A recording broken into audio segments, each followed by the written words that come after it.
Class 9 chapter 15 শতক দাগে 2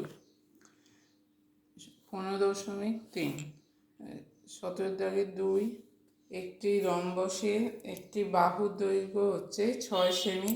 একটি কোণের পরিমাপ 60 ডিগ্রি হলে রম্বস আকার ক্ষেত্রের ক্ষেত্রফল কত? তাহলে প্রথমে একটা রম্বস আঁকা হয়েছে, তার একটা বাহুর দৈর্ঘ্য 6, তাহলে রম্বসের আমরা জানি 4টে বাহু সমান, তাহলে প্রত্যেকটা 6 সেমি করে হবে। এবার একটা কোণের মান 60 ডিগ্রি, তাহলে রম্বসটা সামান্তরিক বলে তাহলে এটা 60 ডিগ্রি হলে এই কোণটার মান হবে 120 ডিগ্রি। আবার যেহেতু রম্বস সামান্তরিক তাহলে কী হয়, কর্ণটা রম্বসকে দুটো সর্বসম ত্রিভুজে বিভক্ত করে, তাহলে অনুরূপ কোণগুলো সমান, তাহলে 60 ডিগ্রি 60 ডিগ্রি, এই কোণটা 60 ডিগ্রি হবে, এই কোণটাও 60 ডিগ্রি হবে। তাহলে এই ত্রিভুজটার ক্ষেত্রে রম্বসের কর্ণ যে দুটো ত্রিভুজে বিভক্ত করেছে তার একটা ত্রিভুজে এই কোণ 60, দ্বিতীয় কোণ 60, তাহলে 3 নম্বর কোণটা 60 ডিগ্রি হবে।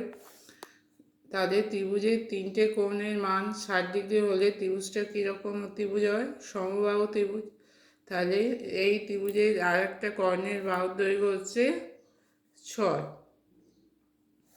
তাহলে এখানে রম্বসের ক্ষেত্রফল কী হবে? রম্বসের ক্ষেত্রফল হবে এই দুটো ত্রিভুজের ক্ষেত্রফলের যোগফল।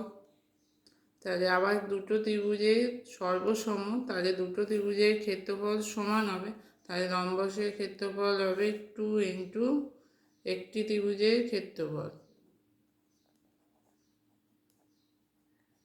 এবার একটি ত্রিভুজটা কি? ত্রিভুজটা হচ্ছে সমবাহু ত্রিভুজ। সমবাহু ত্রিভুজ হলে কি হয়? সমান বাহু, 3টে বাহুর দৈর্ঘ্য 6, তাহলে সমবাহু ত্রিভুজের ক্ষেত্রফলের ফর্মুলা √3/4 ইন্টু 6 স্কোয়ার। তাহলে 2 গুণিতক √3/4, 6 স্কোয়ার হচ্ছে 36, 4 দিয়ে কাটলে হবে 9, 9 আর 2 18 √3 বর্গ সেমি। তাহলে রম্বসের ক্ষেত্রফল হচ্ছে 18 √3 বর্গ সেমি।